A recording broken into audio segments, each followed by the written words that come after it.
I still remember the day my mother's coffin was lowered into the ground. The air was heavy, and the sky looked as though it too was grieving. The clouds hung low, swollen with rain that refused to fall, just as my tears refused to stop. My sister, Clara, stood beside me in her black veil, her face as unreadable as stone. She held my hand tightly, almost too tightly, as if trying to control not only my grief but something else, something she didn't want to slip away. Mother had been the heart of our family.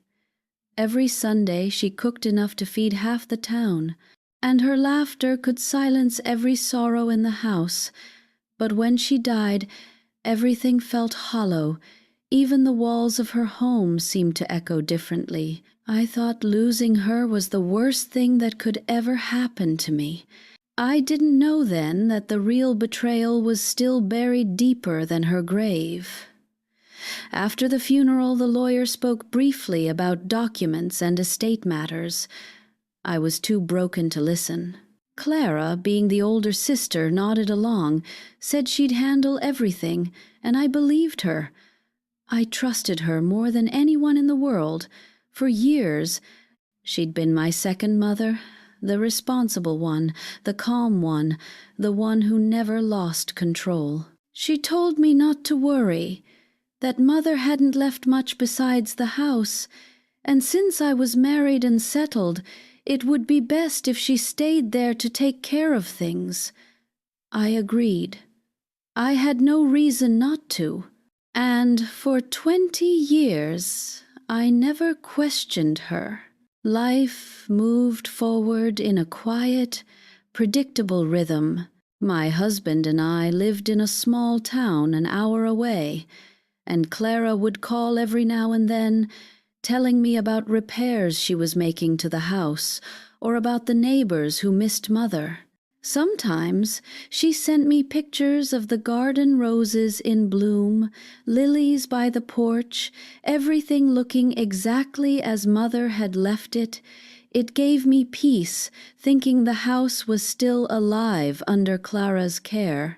But deep down, I always felt something strange about how she avoided certain topics like money or property, or what exactly Mother had left behind. I never pressed. After all, who questions their own sister? It wasn't until my husband passed away that I started spending more time alone with my thoughts. Grief has a way of reopening old wounds, making you revisit memories you'd buried long ago. I started visiting Mother's house again, though Clara didn't seem thrilled. She would insist I stay only for a day or two, saying she didn't have space, or that the guest room was under renovation. Once I caught her locking one of the rooms upstairs when she thought I wasn't looking. "It's just for storage," she said quickly, her eyes darting away. I wanted to believe her, but a chill ran through me. That room used to be Mother's. One evening, I sat on the porch, staring at the fading sunset. The air smelled of dust and old flowers. Clara joined me, holding 2 cups of tea, her hands trembling slightly. "You've been quiet," she said. "I was just thinking about Mother," I replied softly. "Do you ever wonder what she wanted for us? I mean, after she was gone?" Clara froze. Her eyes flickered with something, fear, maybe guilt, but she quickly masked it with a sigh. "Oh, she just wanted us to be happy, you know that." I nodded, though her answer didn't satisfy me. There was a heaviness in her voice, a tightness that didn't belong. That night, I couldn't sleep. The floorboards creaked as the wind howled outside, and in the dim moonlight, I saw the faint outline of the locked door down the hall. It called to me like a whisper. By morning, Clara was gone to the market, and I found myself standing before that door. My hands shook as I turned the handle. It didn't budge. But the old wooden frame was loose, and with a little push it cracked open just enough for me to slip inside. The smell hit me first: dust, paper, and something else, faint but familiar. Mother's perfume, the one she used to wear every Sunday after church. The room was exactly as it had been years ago. The dressing table, the lace curtains, the photo of us three smiling at the county fair. Only one thing was different on the desk. Under a layer of dust was a small, locked box. I knew it was Mother's. She used to keep her jewelry and important papers in it. My heart pounded as I picked it up. The box was heavier than I remembered, and though the key was missing, I noticed the hinges were weak from age. I hesitated only a second before prying it open with the edge of a nail file. Inside was a neatly folded document, yellowed at the edges, tied with a faded blue ribbon. My hands trembled as I untied it and read the title, Last Will and Testament of Margaret Elaine Howard. The room spun around me. I sat down hard, unable to breathe. My mother had left a will, and Clara had never told me. The more I read, the colder I became. Mother had divided everything equally: her house, her savings, her jewelry, half for Clara, half for me. But it didn't end there. There was also a note at the bottom, written in Mother's shaky handwriting. If one daughter should withhold or conceal this will, may her conscience forever remind her of the love she betrayed. I dropped the paper, my heart pounding so violently I thought I might faint. All these years, 20 years, Clara had lived here, pretending Mother left her everything, while I worked, struggled, and mourned, never knowing the truth. When Clara came home later that day, she found me sitting at the kitchen table, the will spread before me like evidence of a crime, her face drained of color. So, I said quietly, this is what you've been keeping from me? She didn't deny it. She just stood there, frozen, like a thief caught in daylight. For a long moment, neither of us spoke. The only sound was the slow ticking of the kitchen clock, slicing through the heavy silence between us. I could see the panic building in Clara's eyes, the way her lips parted, the way her hands gripped the edge of the counter as if to stop herself from falling apart. I had seen her lie before, little white lies about trivial things, but this was different. This was 20 years of deceit staring right back at me. "Where did you find that?" she finally asked, her voice barely a whisper. "In Mother's room," I replied, steady but cold. "The one you kept locked all these years. You told me it was full of old junk." She swallowed hard, her throat moving like she was trying to force down her guilt. "You shouldn't have gone in there." "Shouldn't have?" I laughed bitterly. "Clara, that was our mother's house. My mother's house, too. You locked away her will and lied to me for decades." Her eyes welled up, but I wasn't sure if it was from guilt or fear. "You don't understand," she said. "You were married, settled. You didn't need any of this. I stayed here alone, took care of everything. The house, the bills, the taxes, everything. I deserved it." My breath caught in my throat. "You deserved it?" I repeated, my voice shaking. "Mother trusted both of us. She wanted this house to be our connection, our home. And you You turned it into your little kingdom built on a lie." Clara slammed her hand on the table. "You think it was easy for me? You moved on, started a life. I had no one. When Mother died, I was the one left behind to deal with the mess. I stayed because someone had to." "And so you punished me for it?" I asked quietly. "By erasing me from her memory?" Her face twisted, torn between defiance and shame. "For a moment, I saw the sister I grew up with, the one who used to braid my hair before school, who held my hand when I was afraid of thunderstorms. But that sister was gone now, replaced by someone hardened by greed and loneliness. I picked up the will again and looked her straight in the eye. You could have told me the truth, Clara. All these years, you let me think Mother left you everything. You made me feel guilty for even asking about her estate. Why?" Tears slipped down her cheeks. "Because I was afraid," she said softly. "Afraid you'd take it all. Afraid I'd have nothing left, not the house, not Mother's things, not even her memory. I couldn't bear to lose everything at once. Her confession hit me like a blow. I wanted to hate her, truly hate her, but her words revealed something far more tragic than greed. It was fear, a deep, festering fear of being left behind. I sank into the chair, exhausted.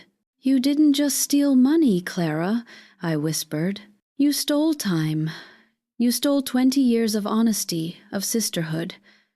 She turned away, unable to meet my eyes. "I know," she said quietly, "and I've lived with that guilt every single day." The sun had set by then, and the room was swallowed by a dull orange glow from the streetlight outside. I sat there, staring at the will, my heart torn between rage and sorrow. Part of me wanted to walk away and never look back, but another part, the one that still remembered the sound of our mother's laughter, knew I couldn't. Not yet, not until I understood everything. "Tell me," I said, breaking the silence. "Did anyone else know? The lawyer? Did you bribe him too?" She hesitated, her lips trembling. "No, no one else.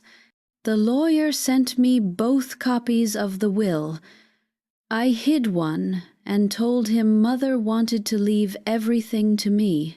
He believed me because I was the one who handled her paperwork. I felt sick. So you forged her final wishes." Her voice cracked. "I didn't change anything. I just hid it. I thought I'd tell you someday, when I felt ready." 20 years, Clara," I said bitterly. "When were you going to be ready? On your deathbed?" She didn't answer. I stood and walked to the window, watching the wind move through the overgrown rose bushes outside. I thought of Mother again, her gentle voice, her love for both of us.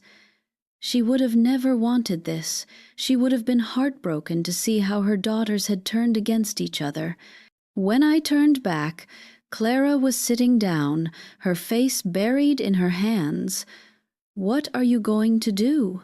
she asked, her voice trembling. I took a deep breath. "I don't know yet, but I'm not going to let this stay buried any longer. Mother's memory deserves the truth." Her head shot up, fear flashing in her eyes. "You can't tell anyone," she said sharply. "It'll destroy me." I gave her a long, steady look.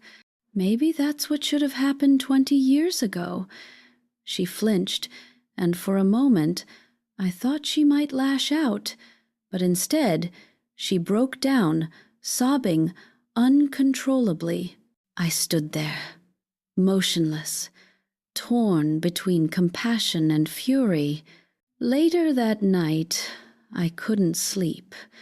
I sat in the same room where I'd found the will, holding it close to my chest. I imagined Mother sitting at this very desk, writing her final words with love and trust in her heart. Did she know one of us would betray the other? Did she sense it? Her note about conscience suddenly felt hauntingly prophetic. The next morning, I left the house early. I needed time to think.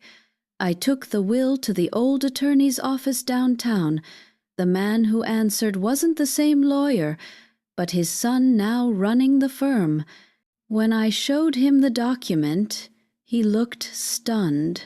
"This is genuine," he said after a pause. "Your mother's signature, witness seals, everything is intact, but this version was never registered after her death. According to our records, your sister submitted a different statement claiming there was no will. I felt the world tilt beneath me. So she lied under oath?" He nodded grimly. "If this had surfaced earlier, things would have been very different. But after 20 years... He didn't finish the sentence, but I understood. 20 years of silence had built a wall even justice might not climb. Still, I left the office clutching that paper like a piece of my soul. The truth had finally surfaced, but it came with a price I wasn't sure I was ready to pay. As I drove back toward the house, I could see Clara standing by the porch, waiting. Her face was pale, her eyes red, and in that moment I realized something terrifying. She wasn't afraid of losing the house anymore.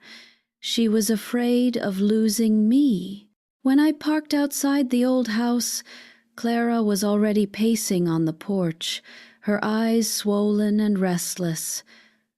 The moment she saw the folded paper in my hand, her shoulders stiffened.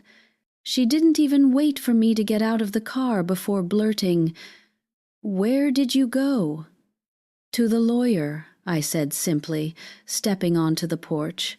"I wanted to confirm the will's authenticity. Turns out you not only hid it, you lied to the court about it not existing." Her hand flew to her mouth. "You didn't—" "I did," I interrupted sharply. "He said you signed an affidavit 20 years ago. Do you realize that's perjury, Clara? You broke the law." She staggered back as if I'd struck her. "I didn't mean to. I just—" She clutched her chest, gasping for words. "I thought I was protecting us. Mother's death tore everything apart. I couldn't handle more chaos." "Protecting us?" I whispered, my voice trembling with anger. "You mean protecting yourself?" For a long moment, we just stared at each other. I could feel my pulse pounding in my temples. The house loomed behind her, silent witness to everything it had seen and concealed. The air between us was heavy, decades of unspoken resentment pressing down. "You could have told me years ago," I said finally, my voice softer but laced with hurt. "You could have trusted me, Clara. We could have shared this burden." She shook her head violently. "You don't get it. You always had everything, your husband, your house, your children. I had no one. Mother was all I had left. And when she died, I thought the only way to keep her close was to keep the house." I sighed, the bitterness fading into sadness. "So you took it by lying." Her eyes flashed, desperate. "I earned it. I stayed here through every storm, every leak, every lonely night. You weren't here to see the walls crumble or the roof rot. You didn't care." I closed my eyes. "You're right. I wasn't here. But that doesn't mean you had the right to erase me." She looked down, her hands trembling. "I know." The silence stretched. I looked around the chipped paint, the creaking swing, the cracked windows. This house once smelled like cinnamon and roses. Now, it reeked of guilt and dust. Inside, I could still feel Mother's presence, faint but lingering.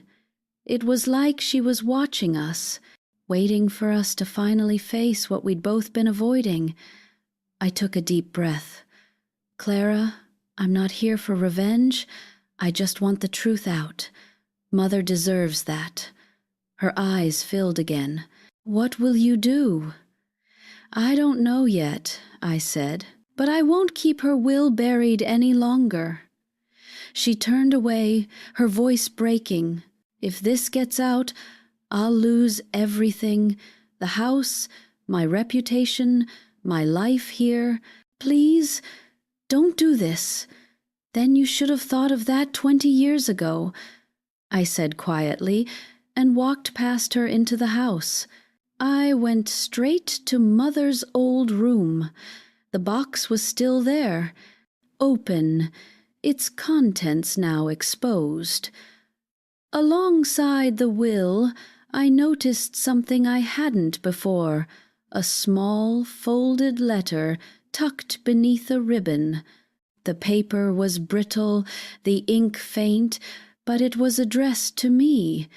My heart pounded as I unfolded it. "My dearest Evelyn, if you are reading this, then my time has come, and I trust Clara has shared this with you.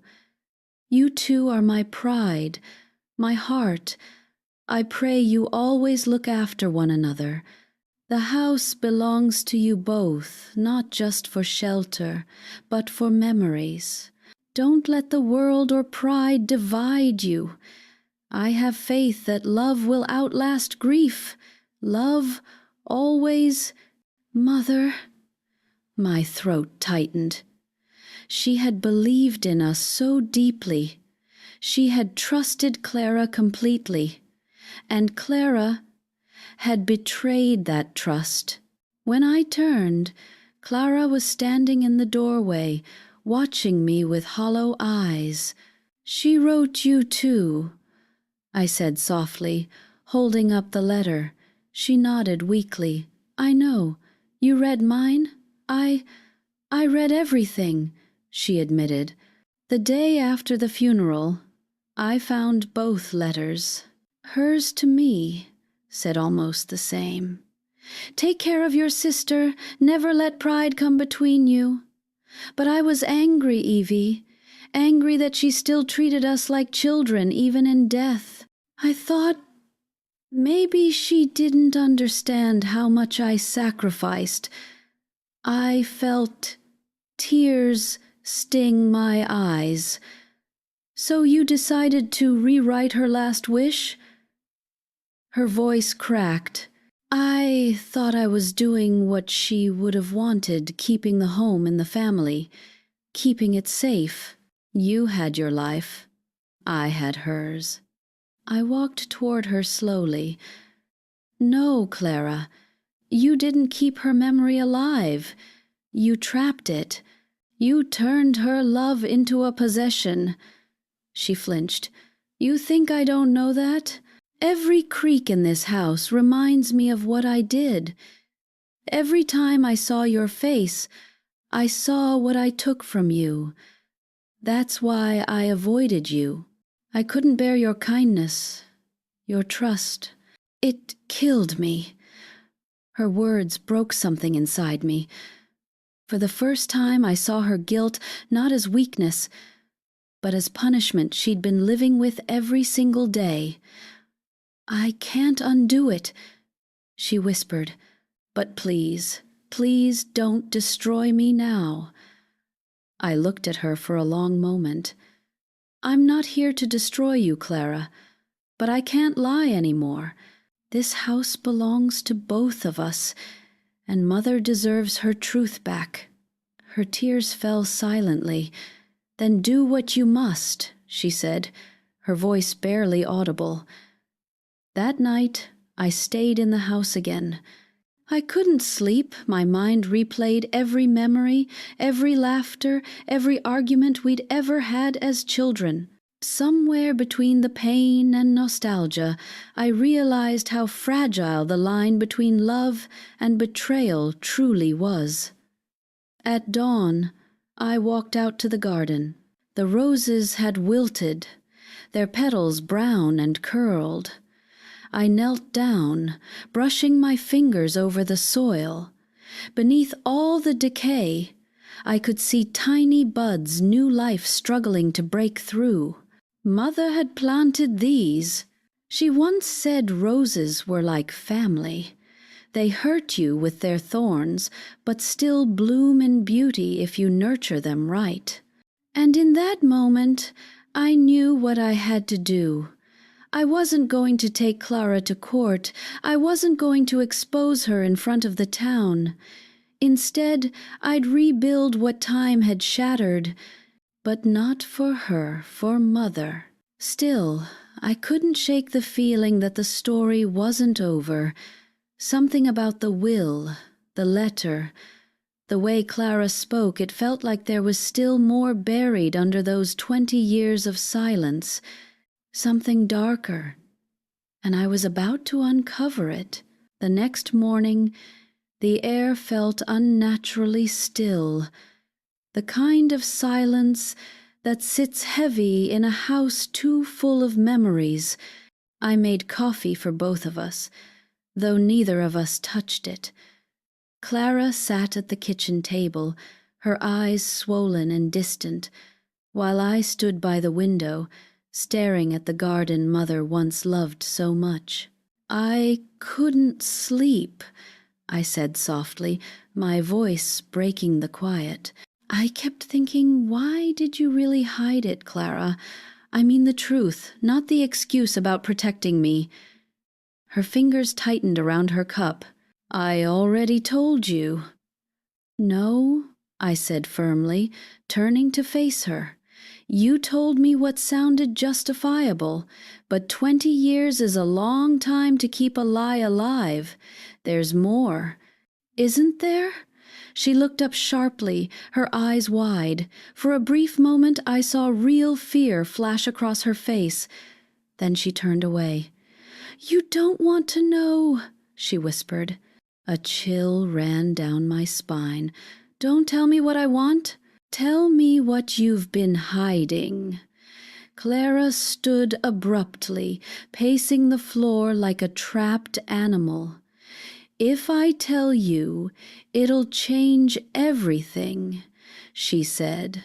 You'll never see me or Mother the same way again. I took a step closer. Clara, you already changed everything when you hid her will. Whatever this is, I deserve to know.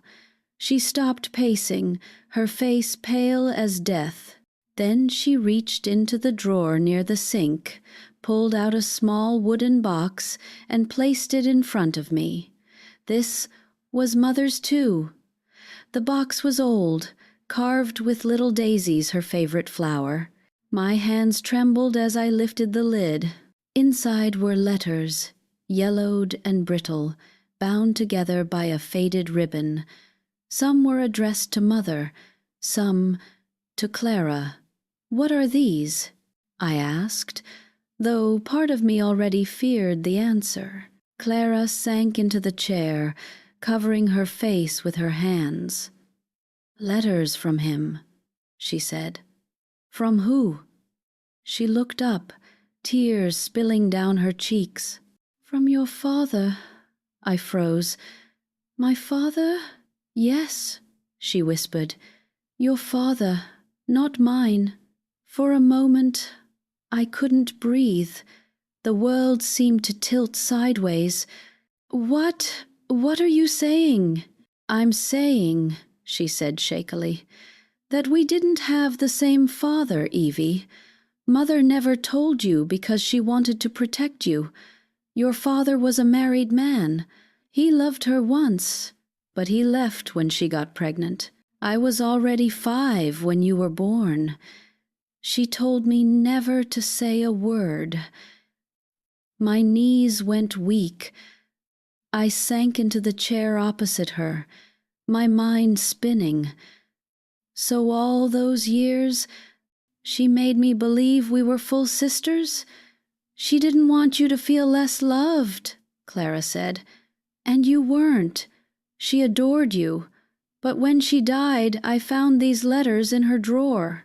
He'd written to her before she passed, begging to see you, to leave something for you in his will. I stared at the letters, numb. So that's why you hid Mother's will? Because of him? Clara nodded slowly. Mother's real will included a sealed envelope with instructions for you to contact your biological father's lawyer. She wanted you to have what he left behind, but I couldn't bear it, Evie. The thought that you might have another family, another life. While I had nothing, it tore me apart. I felt tears streaming down my face before I realized I was crying. So you weren't just keeping the house.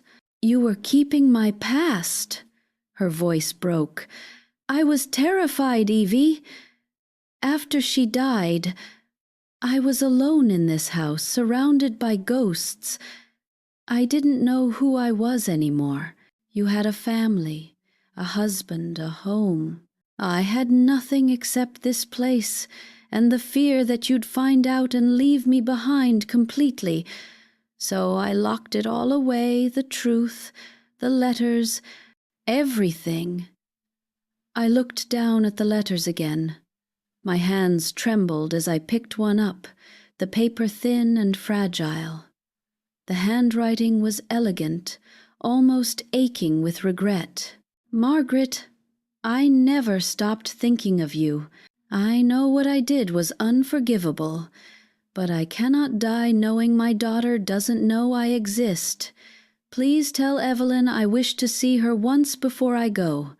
I've made provisions for her in my estate. Forgive me, if you can. The letter was dated 2 months before Mother's death. I covered my mouth as a sob escaped me. He wanted to meet me, and she never told me. She died before she could, Clara said softly. And I made sure you never found out afterward. I looked up at her through my tears. You stole my chance to know him. You took away the last piece of my history. She shook her head desperately. No, I saved you from heartbreak. He died soon after writing that letter. There was nothing left for you except pain. I thought keeping you away from it was the kindest thing I could do. I slammed the box shut, the sound echoing through the empty kitchen. You don't get to decide what I can handle, Clara. You don't get to erase parts of my life because you felt lonely. Her face crumpled. I know, and I've hated myself every day since, but once I hid it, I couldn't undo it. Every year that passed made the truth heavier. I thought maybe I'd take it to my grave. And you almost did, I whispered bitterly.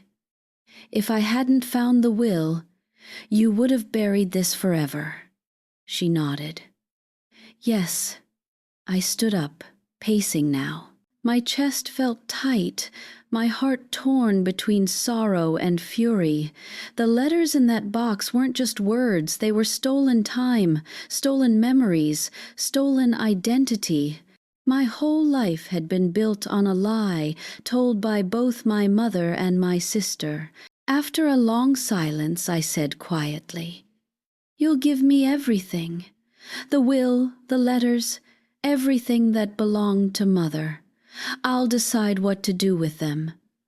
Clara didn't argue. She simply nodded, defeated. When I went to my old childhood room later that evening, I sat on the edge of the bed, the letters beside me. I thought about Mother, about her reasons, her silence, and her pain. Maybe she did what she thought was best. Maybe Clara did too, in her twisted way. But I couldn't forgive either of them, not yet. That night, I dreamed of Mother sitting at her old desk, writing by lamplight. She turned to me and said, "The truth waits, Evelyn. Even when we hide it, it waits." When I woke up, the house was quiet again. But this time, I could feel it. The truth wasn't buried anymore. It was alive, breathing through every wall, every memory, every painful revelation. And deep down, I knew one thing. I had to find out who he was. My father, the man whose shadow lingered over everything. The story wasn't finished. Not yet. I left the house the next morning before Clara woke up. I needed space, air, distance, anything that wasn't soaked in her guilt or my confusion. The letters sat on the seat beside me, tied together like a fragile heartbeat from a man I'd never met. My hands shook every time I glanced at them. For so many years, I had mourned only one parent, but now I realized half of me had been missing all along. I drove aimlessly until I found myself near the old post office downtown, the same one Mother used to visit every Friday morning. It struck me suddenly that she might have used her real name when writing back to him. I parked, went inside, and asked the clerk, an elderly man with kind eyes, if there were any records or forwarding addresses connected to my mother's name, Margaret Elaine Howard, from over 20 years ago. He hesitated, squinting as though searching his memory. "Howard, you say?" "I remember her. Sweet woman. She used to pick up letters regularly, always from the same sender, an A, Whitmore." My heart skipped. "Do you know where those letters came from?" He nodded slowly. "Somewhere in Kent County, I think. Big estate out near the river."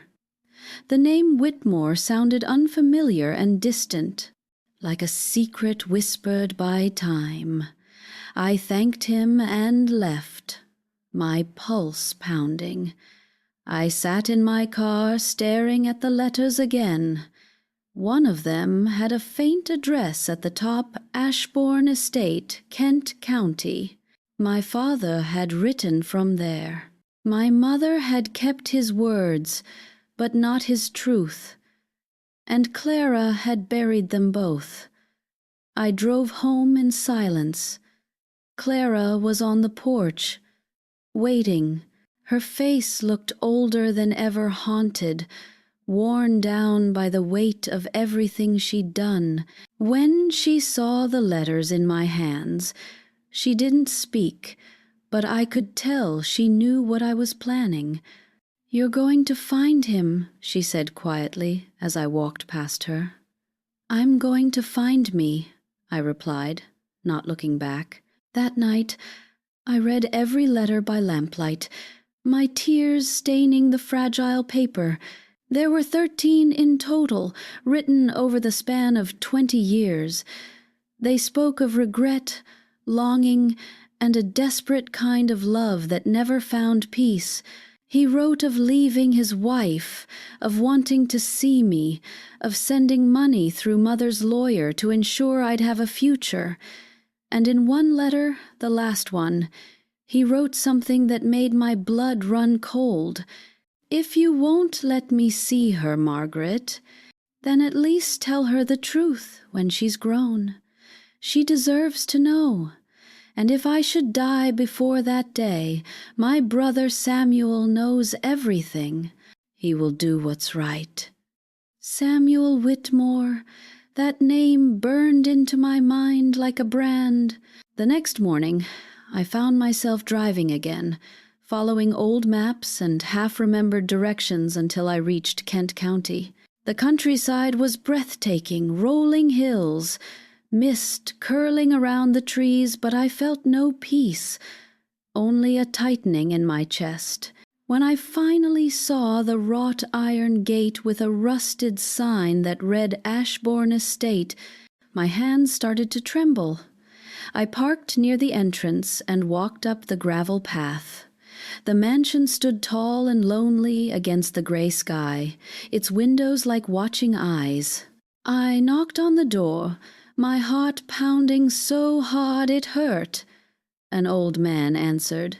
He had silver hair, a sharp gaze, and a cane he didn't seem to need. "Can I help you?" he asked, his voice deep but gentle. "Are you Samuel Whitmore?"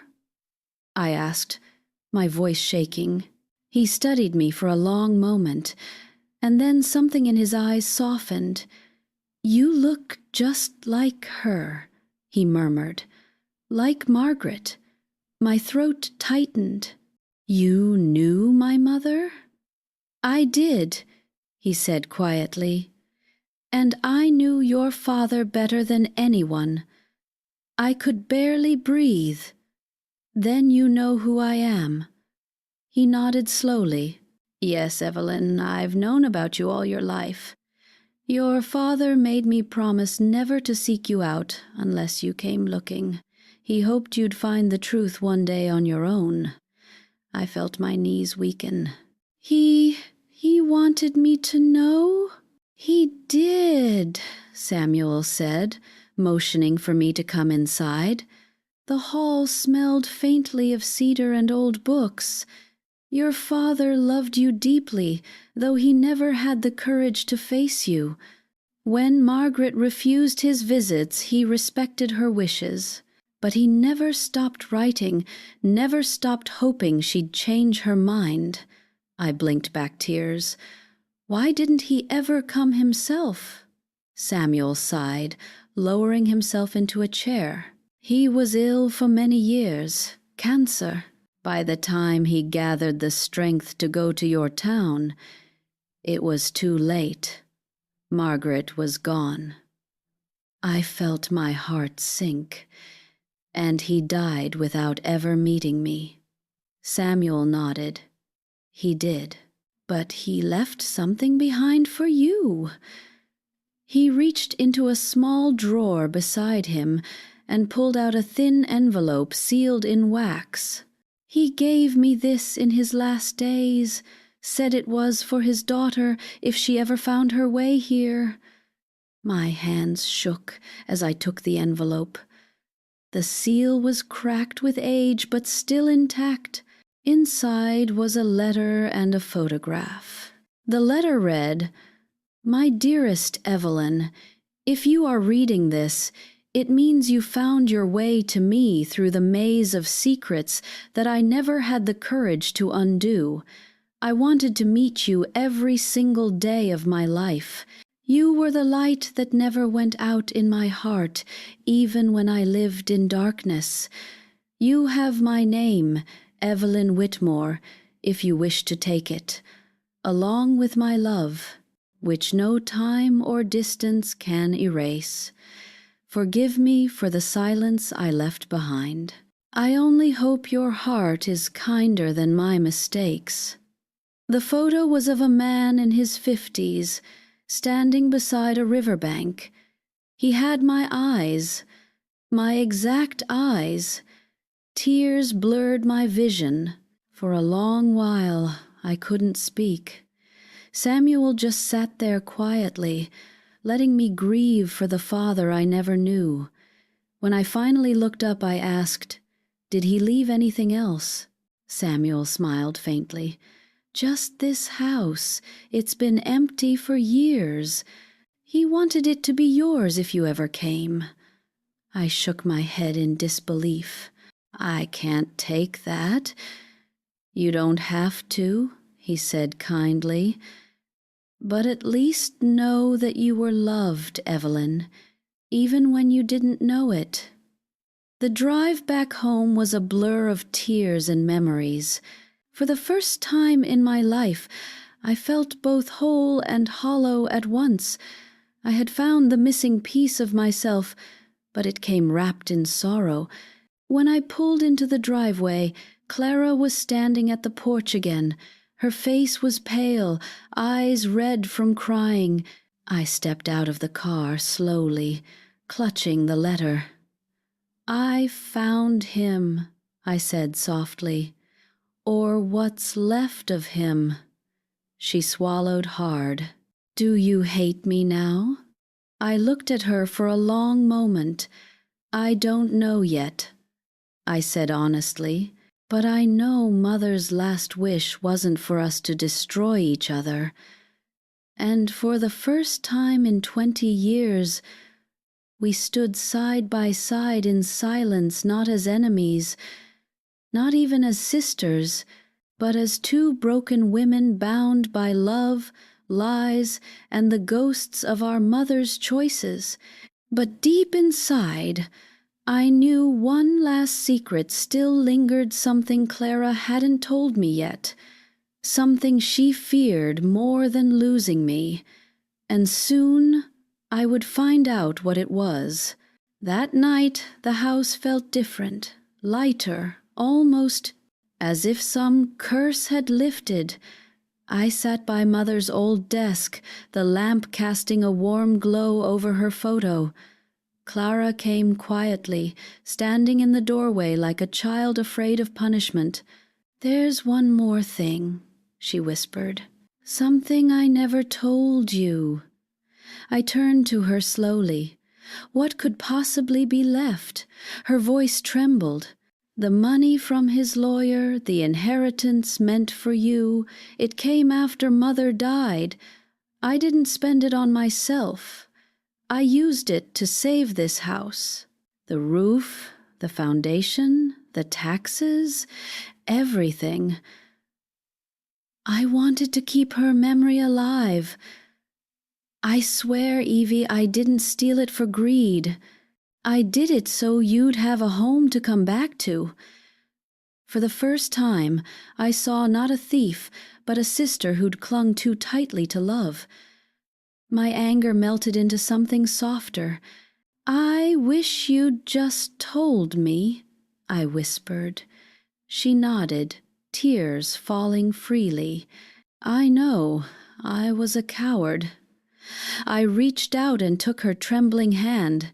"Then let's stop hiding, Clara. No more secrets." Outside, the first light of dawn slipped through the curtains. The house, our mother's house, seemed to breathe again. We buried the letters beneath the rose bush that morning, beside the spot where Mother once knelt to plant new seeds. For the first time in 20 years, the garden felt alive again. As the wind brushed through the petals, I whispered, "It's over, Mama. The truth is home now." Clara squeezed my hand, and for the first time since we lost her, we stood not as strangers divided by lies, but as sisters, forgiven and whole.